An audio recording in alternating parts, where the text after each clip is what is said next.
Sell তৈরি করা হয়েছে পর্ষদের পক্ষ থেকে। সেখানে একজন ব্যক্তি উপস্থিত রয়েছেন যার নাম শুভ্র ব্যানার্জি। সেক্রেটারি নয়, জয়েন্ট সেক্রেটারি নয়, কোনো অফিসার নয়, গেজেটেড র্যাঙ্কের কোনো লোক নয়, একজন ক্লারিক্যাল পোস্টের লোক।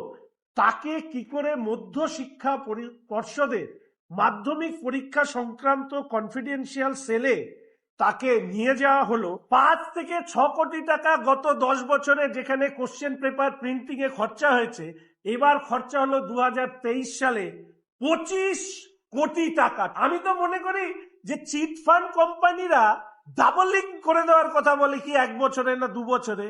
এটা তো কোন স্ট্র্যাটেজিতে 5 কোটি 6 কোটি টাকা খরচা হতো যে কোশ্চেন পেপার প্রিন্টিং এ, সেই কোশ্চেন পেপার 25 কোটি টাকা তিনি খরচ করেছেন। শঙ্কুদেব বাবু যে অভিযোগগুলো করছেন, আমার তো মনে হয় সেই অভিযোগগুলোর ভিত্তিতে তদন্ত হওয়া দরকার। তদন্ত হলেই হয়তো আরো সত্য সামনে আসবে। প্রমাণ করতে বলুন। দেখুন, অভিযোগ করবে তো এবার প্রমাণ করতে বলুন। কেন আপনারা এগুলো বলবেন? আপনারা তাদেরকে জিজ্ঞেস করুন আপনার হাতে কি এসছে, প্রমাণ করুক। বরং এত স্বচ্ছভাবে একটা পরীক্ষা হচ্ছে, তার মধ্যে একটা লোগো ছিল এবং কিউআর কোড ছিল। যদি কেউ প্রশ্ন এদিক ওদিক করে কিংবা নিয়ে যায় বাইরে, ছবি নাই, আপনি দেখলেন কিউআর কোডের মধ্যে দিয়ে ধরাও হচ্ছে স্টুডেন্টদের। সুতরাং এই যে এবার let them substantiate, they have to substantiate that allegations.